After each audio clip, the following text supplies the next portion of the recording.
RotoGrinders! Welcome to RotoGrinders Today. I'm Jordan Cooper, a.k.a. BlenderHD, BlenderHD if you want to follow me on Twitter. And it's Friday, November 10th, and we'll be taking a look at the NFL Week 10 slate on DraftKings for DFS strategy. GPPs, game stacks, team stacks, lineup construction, everything you'll need to know. Maybe we'll hit on the UFC pay-per-view coming up this Saturday because join with me this week, Mike Brown, H3 Buddha. If you're here at RotoGrinders, you know him from the Ground and Pound podcast that should be coming out today. I'm assuming, Mike, right? We have all the MMA content for we went 2 hours. 2 hours. It's that big of a card. 2 hours we ended up going. Not to cut in on you, but yeah, I'm amped for the UFC. But how can you not be amped for NFL every single week? There's opportunities to be made. We've seen some chalk spots this year. I mean, I haven't been on an NFL show in a very long time, but there's some spots where the industry is talking up certain situations, and if you just zag that much, right, you can differentiate and get to the top of some leaderboards pretty quickly. Well, hit that thumbs up button on your way in the door. Hit the like button, hit the subscribe button, hit the notification bell to know when we go live. We got plenty of content coming out today. We got NFL stuff. We got NBA stuff. We still got an NHL slate. I came in second, 121 single entry yesterday in NHL. I've been doing great, and I'm not exactly sure who's on what team. So that means that our projections team and Tim and Taylor and Dane, they're doing a great job. Join the Discord. You get all the news there. It's a great NHL channel. RotoGrinders.com/Discord. But you mentioned, Mike, about the chalk. I mean, we have a lot of good teams that are off this slate, right? We don't have the Bills, the Chiefs, and, the Eagles, stuff like that. But we do have some teams with higher totals. And I don't know why I can't scroll. Okay, I have to scroll back the other way. So it's not as bad as last week with low total games, but we have 10 games. We have some returning players. We have some players with some fairly major injury situations. You mentioned the chalk. Even before T. Higgins is ruled out, and even before Jamar Chase looks like he's good to go, but we still don't know about that. The Bengals have a 26.5 implied team total at home to the Texans. The Texans are coming off a game where C.J. Stroud threw for 470 yards and 5 touchdowns. This is the game. When you mentioned if you want to zig and while others are zagging, everyone in this game is chalk. I know we have to update some of our ownership here, but Tyler Boyd as a cheap value play at 4,600. Jamar Chase, Burrow, Boyd, Chase stacks. Maybe you throw Mixon. in mixed people are going to Mixon as the running back. Then you also have Dell and Collins on the other side. Even if you want to try to play Singletary again, tight ends are going to go overlooked. That's the big thing, Blender. Tight ends are going to go overlooked, but it's one of these situations where you can't pinpoint one tight end and say that's going to be the one for either of these two teams. And it's not like the market share is there. I mean, maybe Irv Smith, but salary relief is going to come this week. I think you and I know there's going to be something that ends up happening. So you're not going to have to really go too crazy and reach on a tight end spot. But I mean, maybe Irv Smith, Dalton Schultz obviously will be in play from that game. But I think I'm just going to eat some chalk on this one. I mean, it does make a lot of sense. I think there's a couple other spots that are going to be, stackable behind this game that people are just going to game stack two or three games, and that's going to be it for their lineups this week. Unless there is, like I said, some type of situation where extreme value ends up coming together. What about your early builds? Do you build early on in this week? You and I haven't had this. No. I run some lineups. I ran some lineups this morning just to see how the projections fit together. That's kind of the purpose of this show. It's like, okay, now that we have more information, and now I'm kind of building in kind of a stacky way, not just pieces of value and everything like that.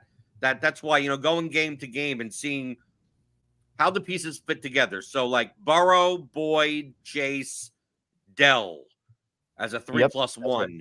Very popular, right? But the thing is that the leverage on the passing game is Mixon And Mixon is also going to be one of probably the top 3 highest owned running backs on the slate. Easily. The contrarian, the quote, contrarian way to play this game may actually be going back to CJ Stroud, but I'm concerned that recency bias, especially in large field GPPs, people are going to go back to CJ Stroud also. He's $100 more than Burrow. Like, my question. Noah Brown at? Remember, was Noah Brown the guy that was? Yeah, but no, Robert Woods is probably going to be back. So I think Yeah. the receiving share for the rest of the receivers are going to come down a little bit. But my main question in this game is, when I see a game that is very highly owned, I either want it. What ends up happening is that most people, when they play the game, play it as a stack. Mhm. So they'll play something like Burrow, Boyd, Chase, something, the 3 guys on one side, 1 guy on the other side, or some type of, they'll take 3 or 4 guys from the game. To me, if the ownership's going to be there, I either want to overstack it or avoid. So, like, I tend to go, instead of building lineups that are Burrow, Boyd, Chase, I either want to build lineups that are Burrow, Boyd, Chase, Irwin, Mixon, Dell, Schultz. Like, I want to take like 5 or 6, because that's the game out of all these games that end up with 70 points, and none of the other games really get there. Or because so much ownership is correlated in this lineup, in this game, just avoid it and hope the whole game, but like that's the whole game busts.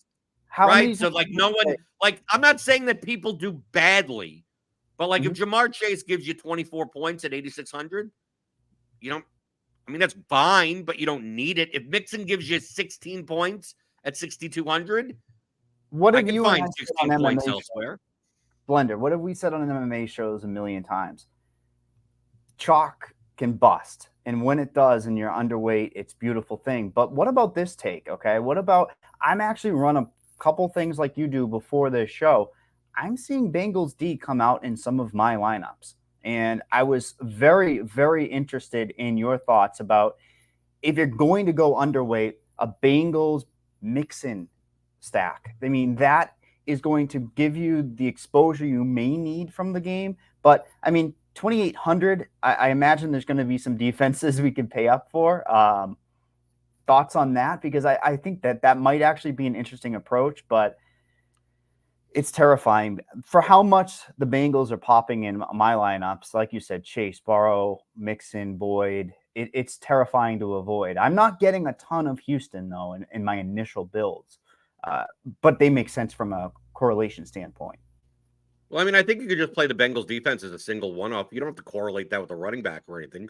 But what you're hoping for is that the game busts with the Bengals defense scoring the touch. Like, you're ending up with, the Bengals do score, 24 points, 27 points, but it's through defensive work rather than offensive work. And then there's a question in the chat. I know this is unrelated. Is the theory of DFS for advanced players a completely different course than the basic course? Yes, that's why they're listed separately as separate courses. Okay, so if we're not going to play this game, I'm not saying that you're not or you will, but let's say we're going to go a little bit further. I think another situation we have to take a look at, and I've been running lineups, and I'm getting a lot of this game also, especially on one side. I imagine. And that's the Arizona Cardinals at home as a 1.5-point underdog. Marquise Brown, 5,200. Trey McBride, 3,500. Good luck determining what Arthur Smith is going to do on the Falcons. So feel free to go down the Bijan Robinson Ponzi scheme. The thing is that Kyler Murray's back, and he is 5,900. I mean, there's some equity right there off the board if he's able to rush a couple in. But I'm getting the same thing you are. Brown, McBride, sneaky, very little percentage. I was getting Rondell Moore, 3K. Again, a guy maybe you don't need to jam in, but somebody that's potentially in play. And I think personally, my initial take is a double tight end week. I know those weeks are few and far between for me, but I was getting McBride a lot, and it's jamming another tight end that I was very surprised, to go back to the CJ Hawkinson. But to stay on this game, Atlanta side. I'm talking, Mike. I'm talking more about Kyler Murray is back. Yes, but is he back? If he's 59, if you tell me that he's back, he's obviously too cheap at 5,900. We take a look at his props here, and yeah, okay, the Cardinals aren't a good team, right? 219.5 passing yards. The under on the 1.5 passing touchdowns. The thing I'm looking at here is 26.5 rushing yards as the prop. Mm-hmm. Rushing touchdown plus 200. Like in this range, if we take a look at quarterback, quarterback this week, from a rushing upside perspective, outside of Lamar at 8K, he is the second highest rushing prop of all quarterbacks. And surely, when you're in that range, like playing Derek Carr, who ain't going to rush the ball at all, playing, Jordan Love's awful. Deshaun Watson looks like, who knows what the hell's going to happen with him. I think the question here, do you think that people are going to take a shot on Kyler Murray, or do you think they're going to be scared away and they want to see it before they believe it? Because Geno Smith is probably going to be much more popular than him at 5,800. I'm trying to guess, like, if you tell me that Geno Smith is almost twice as owned as Kyler Murray, like, I'll take the Cardinal stacks all day. Oh, he's going to go overlooked. Murray is for sure. And you really think so? I don't think he's overlooked, but we have him at 7% ownership, so that's not overlooked. But do you think people are really going to just rush to play Geno Smith over Kyler Murray? Sadly, it looks like projection-wise, maybe he's the best value right now on the lineup HQ, right? Like that game is going to be another one. I imagine you're going to go to next would be the Washington and Seattle. Like that one seems to be the most logical to go to. But Kyler Murray, what was the injury? I'm trying to remember the injury again. Like it was legs. So it's like, is he going to rush? Is he going to try to sit in the pocket and throw? And you said they're underdogs, right? So you'd have to imagine they're home dogs, but they're facing the Falcons. Falcons aren't world beaters. Yeah. The real thing with this game, Mike, is that Kyler Murray's range of outcomes is going to be wide. Geno Smith's range of outcomes is narrow. So really, that's why I look at it as, given the choice, in GPP, I'll go with Kyler Murray. But from a cash game perspective, maybe, you're probably playing Burrow in cash games on DraftKings, but if you were going to go cheap, I could see Geno Smith being a safer player. But I wouldn't be shocked if Kyler Murray is back, and Marquise Brown is Marquise Brown. Would you be absolutely shocked if Kyler Murray threw for 2 touchdowns, rushed for 50 yards, and ran in a touchdown, and he ends up with 30-plus points at sub 6K? The price is right. That's the big thing, especially for that stack. Combined, it's one of the cheaper stacks for upside. We know that Brown's going to be a play. So, yeah, I like that. I like that thought process a lot about getting to him. I don't think I would have even thought of him before. Blender, that's why you're the best. You bring these plays. But it's a lot of times when I'm running my stuff, I get these plays like naked Cardinals, and I'm looking at it going, why is the quarterback not popping with this, right? I just run it straight. And it seems like the projections just don't catch up sometimes to the quarterback. And agree. I agree with you. I think it's very interesting. I don't have any interest in defense in this one. I can't even make a defense running back type of claim in this situation. But yeah, frustrating. Bijan, are you playing Bijan? Let's be honest. Will you have any shares? Because it's the big world. Bijan, it depends on his ownership. Any of those types of guys, those high efficiency, who knows what the volume is going to be type of guys, is I play when, if you tell me Bijan's 20% owned this slate, and most likely I won't have him. You tell me he's 4% owned, and yeah, I'll donate some more money. The Falcons are just like, dude, the Falcons, you know how much money I've donated because of Drake London and Kyle Pitts and now Bijan Robinson. It's like if I ever win one of these, I'll break even on it. I'm much more likely to play them in an Arizona lineup. Yeah, of course. Because I think the Murray stat. I think because Marquise Brown is going to be owned, Trey McBride's going to be owned. People are going to pair it with Kyler Murray. I just think that a lot of people will not be playing the Falcons side of the game. So in order to cut down on my combinatorial ownership, I'll at least play instead of playing another 6K level running back, I just play Bijan or instead of playing another, Tank Dell, I'll play Drake London instead. At least he's correlated to that game rather than some chalky guy one-off from some other game. But how about the Seattle game with Geno? Jackson Smith and Jigba's here. Lockett, Metcalf. I don't expect I think this game won't be overlooked, but I think with the value that has opened up with Higgins being out is going to decrease the ownership of a guy like JSN and Lockett at 6,100. I mean, we have Lockett at 15%. It's quite possible that comes down. No one's excited playing Geno Smith. It's one of those things that the projections will say, hey, Geno Smith, good play, right? One of the top point per dollar, and Washington throws the ball a ton. Commanders could get into shootouts, but the Seahawks don't get into that many shootouts.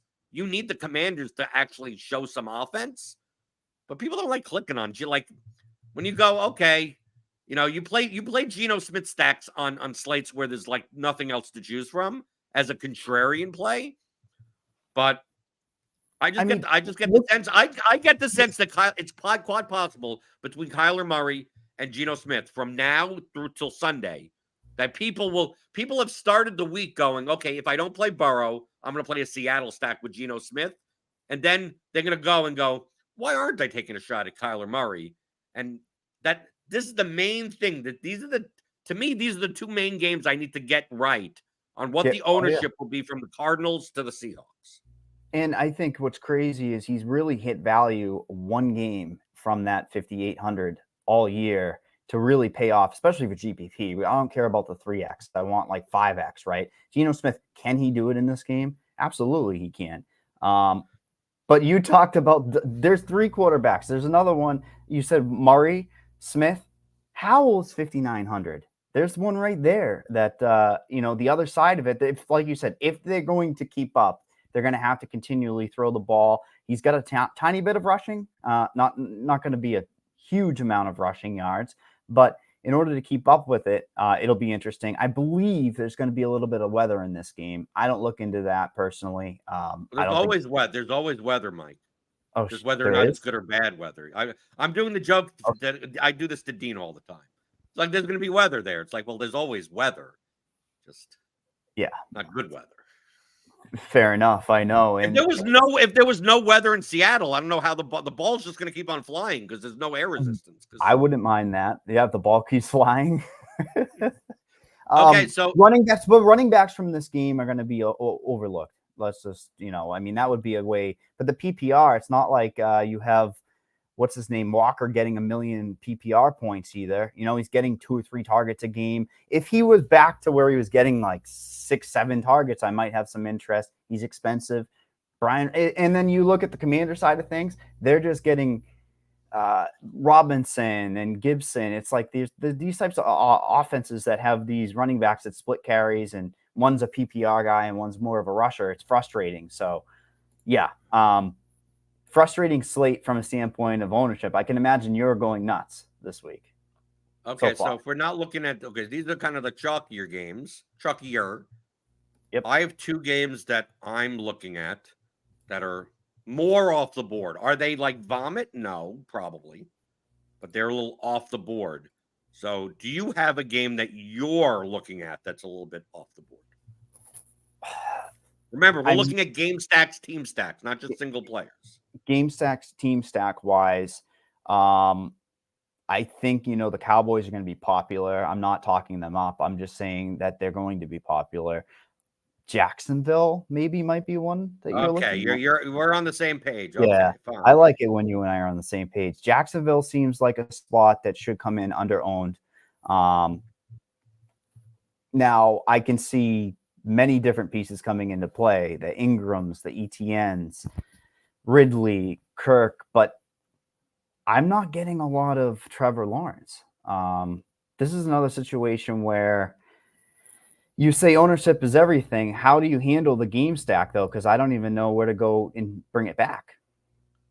Debo, 6,200. He's coming back. Simple. Well, because I want a big play guy, right? Yeah. Now, I mean, I don't have to play a bring back in this type of thing, but I mean, it's the 49ers.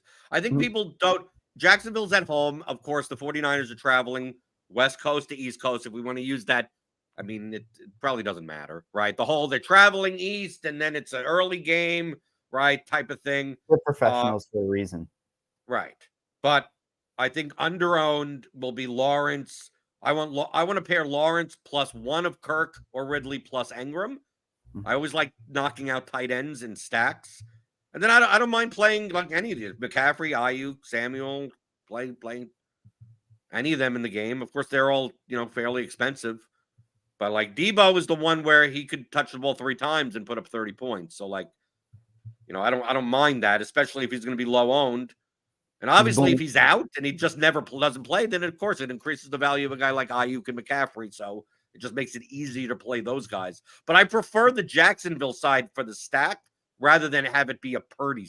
Let it be Purdy, one of Ayuk and Samuel plus Kittle type of. I'd rather it be on the Jacksonville side. Then for a guy like McCaffrey, how are you handling a situation like that? 9K, 9,200. He can probably fit into those stacks comfortably, right? Because of the salary. Yeah, well, it depends on what you do at receiver. Depends on what you do if you're playing a Chase or a Keenan Allen. I don't think Keenan Allen's going to be very high owned, but really depends on your construction. But I mean, I'm not a big fan of paying up at running back in GPP, right? Because like McCaffrey, if it gets 28 points, like 9,200, he's not. You don't need that. Now, when he puts up 45, you're going to need that. You almost puked when I said double tight end earlier. So it's viable for a mean. No, I've been running lineups. I'm seeing double tight end lineups, but that's from a mean, from a mean perspective. Very, I think that's great. Yeah, but I mean, the ceilings on tight ends are just so much lower on average than wide receivers and running backs that in GPP I tend not to want to play unless obviously the other tight end is Kelsey or Andrew, like the tight ends are wide receivers practically. Yeah, the reason why I say it, Evan Ingram 4,500 in this game itself. I am very interested in if the ownership is going to be lower. Like you said, he's expected to be about 6%. That has me interested to get a piece of this game because, like you see on this already, the ownership is gravitating towards the McBrides and the Hawkinsons. I'm interested to hear what the other game is, your sneaky game, because you and here's the vomit stack. Here's the vomit stack of the week. I don't think it's that vomit, even though they do have a sub 20 implied point total, but they're playing inside. And they're playing against a team that typically plays slow, but they can give up points in the air. I want to play the guy now that he's learned the players' names on his team. Oh no, Josh! Maybe he'll be better, and that's Josh Dobbs. Does he have a jersey yet? The poor guy couldn't even get a jersey at half the other. Well, I mean, the team story. The guy went to the team store and multiple times. Yeah, Josh Dobbs. I mean, he's running the ball. I assume that's a big key for you, right? Like you must like your running quarterbacks, especially when they're cheap. If they could score like an extra 2 or 3 points. Oh God, yeah. And the touchdown equity is way better. He's 5,500. He's better than the Geno Smith chalk you talked about. People are going to jam in Geno Smith. Your little zag, I would say, would be Kyler Murray. You're getting salary relief for a guy that has the same exact type of mold with the offense behind it as well. I talked about Hawkinson earlier. He's almost like a not a free square, but he's getting the damn volume that you can't ignore for a tight end. And he's not $1 million yet. Very interesting. And indoors, New Orleans, though. Whew, give me Olave. Give me big play Olave. Give me Dobbs, Hawkinson, Addison, Olave. You're not going back to the Michael Thomas experience? Because Michael Thomas, come on. No, I know, but you talk about people that have lost money. I've lost more money on Michael Thomas chasing. When were you and playing? Oh, so you weren't playing Michael Thomas when he was good. I'm so far up on Michael Thomas that I don't mind just like I'll cut it right there. In 2017, 2018, when he was like 9K and people were like, how do you pay 9K for Michael Thomas? And he would just put up 30 points every week and and he was still coming at 12% owned because dude only catches 8-yard passes. It's like, yeah, but he catches 15 of them and 2 of them in the air in the end zone. The Saints offense isn't that offense anymore. So Michael Thomas is like is like on the same level as Robert Woods, right? It's like, I'd rather he's Shaheed bomb, the guy that can get the ball. Right. You want those people that Michael Thomas, 4,500. Can he catch a touchdown? But no, Michael Thomas is someone I'm much more likely to play with Carr than as a one-off, right? Because in order for Michael Thomas to get there, he needs like 9 catches for 68 yards and 2 touchdowns. And that means Carr got there, but like Michael Thomas ain't catching a 58-yard touchdown. Like that ain't happening. Fair. That is a very fair point. Now, are people going to be down on Kamara? He was in some optimal lineups, not optimal, in winning lineups last week. And I was like, my God, he bust. And it was terrifying. Single-digit potential ownership, 8,300. He's expensive. That's the problem. But he can eat up the market share. That's for damn sure of this offense. Well, can he? Jamal Williams is running the third downs, and they have Taysom Hill coming in, snagging shit, and like 8,300. I mean, he's almost like a guy that you could only play when they're down now, right? Yeah. It used to be. I mean, it's just like the price is the problem. If Kamara was in the 6K range, like with all these other guys, I don't mind taking a shot. But I mean, Kamara is becoming like fancy Bijan Robinson now. Oh yeah, the running back situation is frustrating because people just want to pay up and get there, whatever it is, right? 24 points, two touchdowns, 100 yards. And I feel like that macro standpoint hasn't existed for a little bit here. It's a little bit of a volatile. We haven't gotten our 4K chalk running back this year. It just hasn't happened. We got Singletary last week. Oh God. Yeah, well, that was ugly. That's what you get. That's what you got. You paid for 3 points. There you go. There's your 4,300. But that's why it's like a cash play. But the ceiling, what did we sign up for there, right? At least we know Kamara can get 2 or 3 touchdowns. Sure, that's true. And no, people would rather play Rashad White at 5,800 and Tony Pollard at 7,300. People are going to jam Pollard in this week, and I understand it. And then you correlate it with the defense, right? The Cowboys defense. There you go. There's your situation. I'm a person that likes correlating my defense with the running back, if you couldn't tell. But how do you handle a situation when you have a CeeDee Lamb who every time I've done that in the past with this Cowboys defense and for instance, their running back and Pollard, I've had that CeeDee Lamb game where he put like 45 points up. Like it happens. Is that a situation where you like to get more of the piece of the offense when the chalk is going towards a running back? Possibly, but I mean, I think CeeDee Lamb will get ownership due to recency bias. People look at the Cowboys and go, "Oh, Pollard, Lamb, Prescott, Dak." They have other people, and I'm not saying that you have to play the other people. All I'm saying is that you play Pollard, you play Lamb, and next thing you know, you see Rico Dowdle touchdown, Brandon Cooks touchdown, Jake Ferguson touchdown. Yeah, Dak runs the ball in. And then you're sitting there going, yeah, the Cowboys scored 35 points and no one got there. Yeah, it's not a good situation. And it's, I mean, what are you running it back with? Wan'Dale Robinson? No, you don't have to run back. You don't have to run back. And the whole concept of running, you don't have to run anything back. The Giants have an 11 implied team total. 11! 11, Mike. 11. I've never seen a team total that low. 11.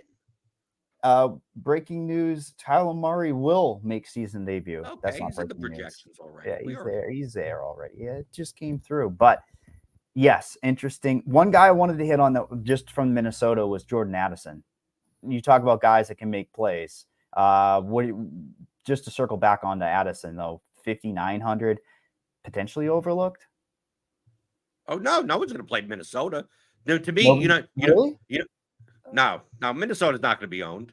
You know who's not going to be owned on Minnesota the most is the one that I'm on the Vikings.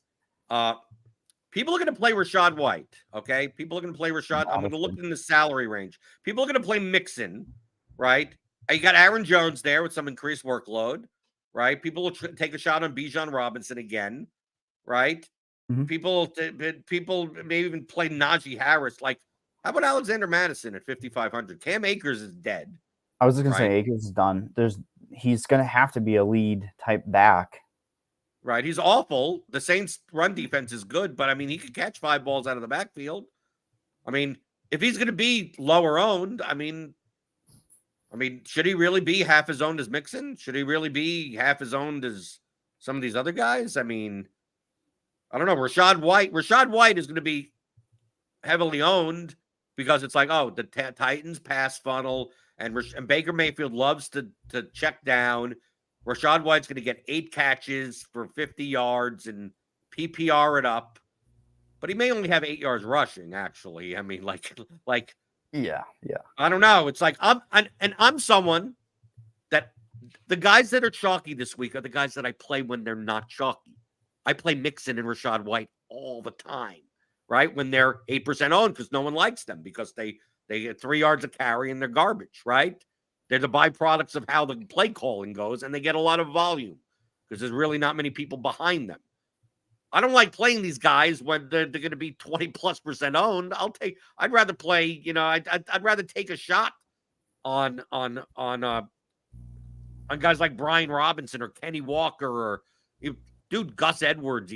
Gus Edwards projects pretty badly. But even like the Detroit situation, Gus Edwards he'll always project badly. I mean, that shake my head. I'm a optimal guy. I don't know if you know that. I like playing optimally, and when Lamar continues to pop and then he puts up his 10 points, I'm not thrilled. And they put up 7 million points against teams, and they even have to bench them because they're up so much. Gus Bus, that's a scary thing. But yeah, the past 2 weeks, the Ravens have scored 68 points, and Lamar Jackson 1 touchdown. It's ugly.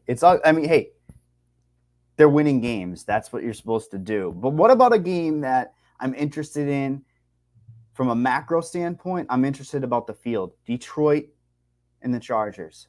I don't think people are playing it. Why? I mean, because of the price. It's the pricing.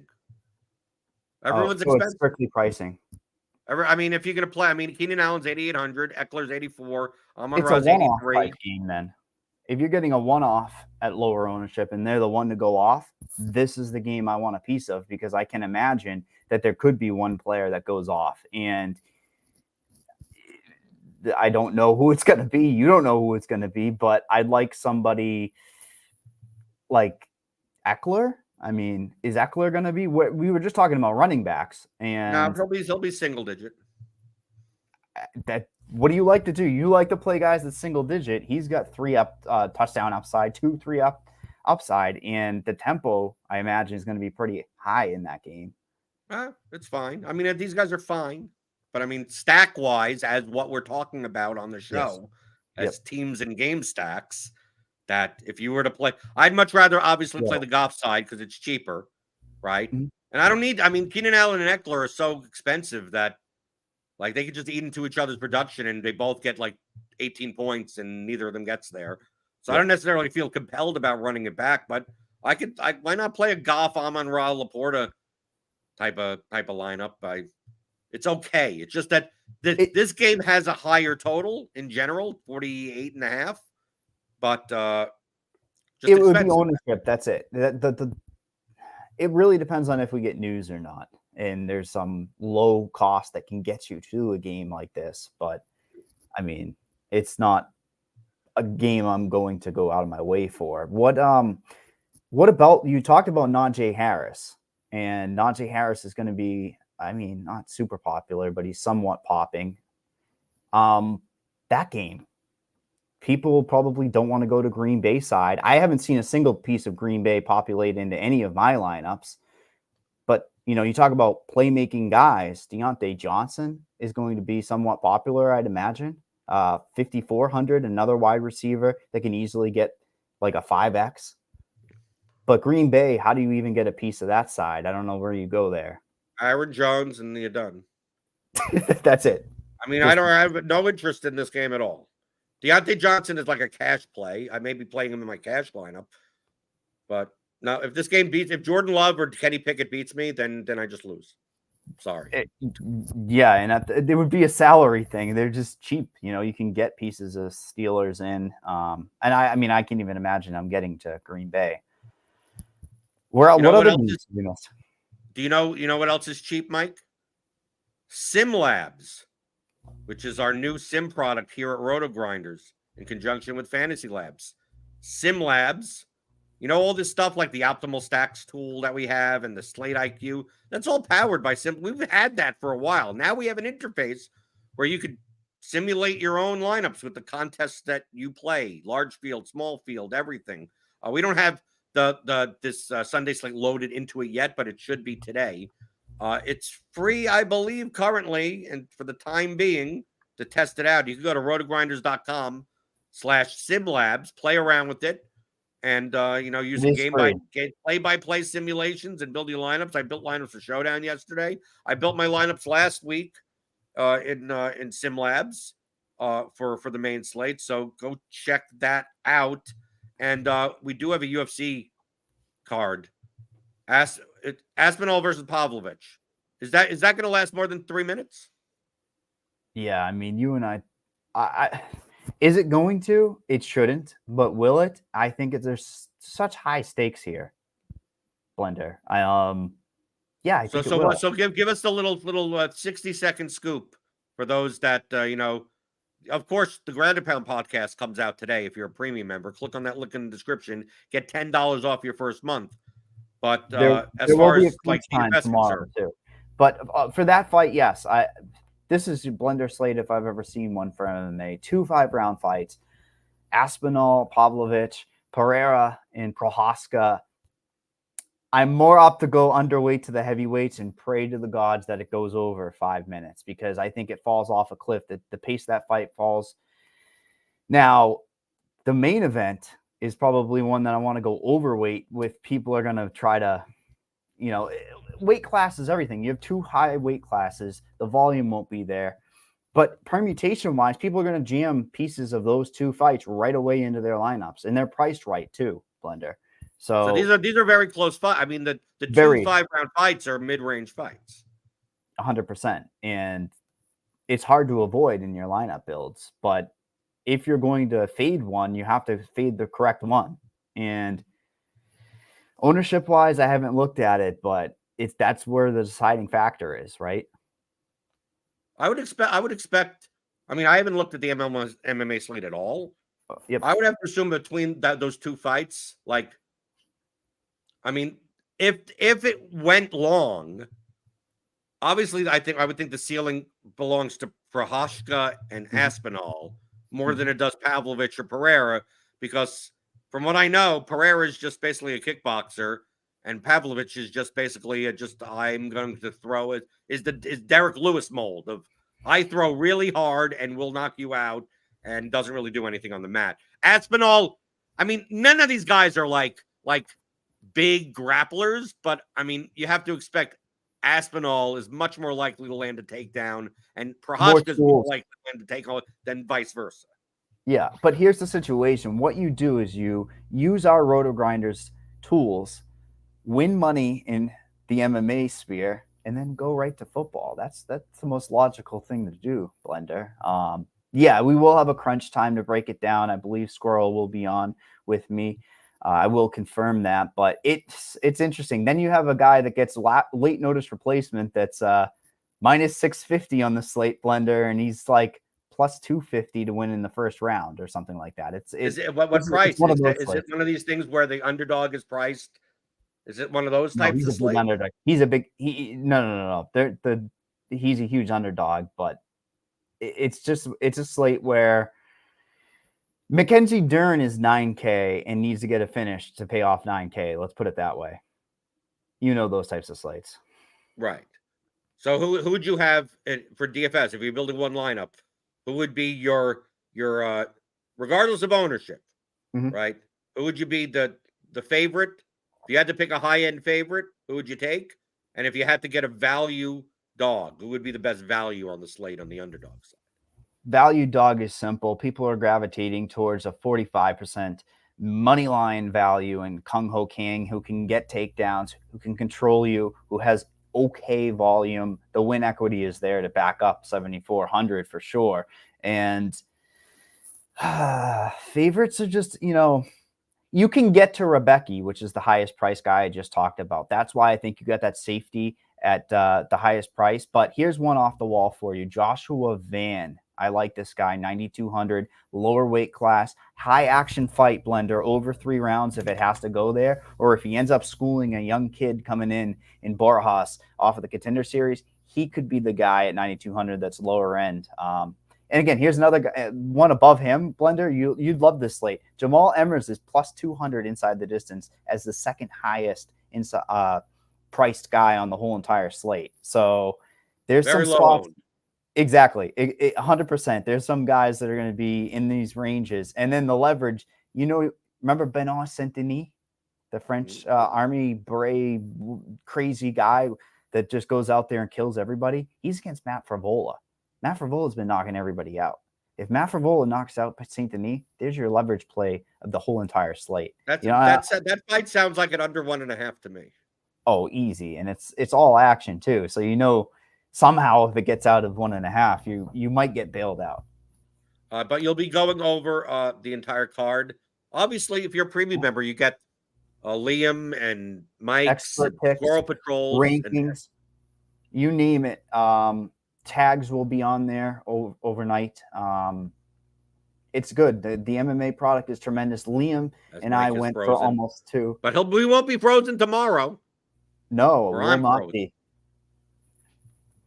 Anyways, Liam has been doing a tremendous job with the write-ups. Those will be up probably Friday night, worst case on Saturday morning, and he's so detailed. This guy, last week, Blender, 10-1 on the live market. I believe it was Nicholas Dalby he had. It was like plus 350, plus 400, underdog. He wins inside the distance at 10%.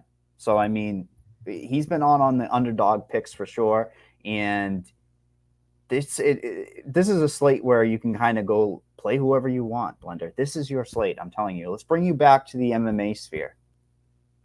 Well, I don't know if can everyone hear me? I don't know if it's me that's frozen or Mike is frozen. I hear you fine if you can hear me. Okay. So let's get out of here. We can check out Crunch Time tomorrow. MMA. Mike will go over everything leading up until lock for the UFC pay-per-view card tomorrow. Try out SimLabs here at RotoGrinders for the main slate, as well as Sunday Night Showdown, Monday Night Football. Before it goes premium, you want to get all our premium content. We have NHL content. We have all the premium NFL content. College basketball, college football's tomorrow. I already got tons of props out for college football. I use our projections. And this morning I woke up, I made like 120 different college football bets. I don't even know who these people are. Okay. And I'm making plenty of money doing it. So check all of that out. Click on the link in the description. Get you $10 off the first month of RG Premium. And I'll see you back on Monday. So I'm here 11 o'clock in the morning on weekdays, talking about all things you're thinking about in daily fantasy, props and pick 'em on RotoGrinders Today.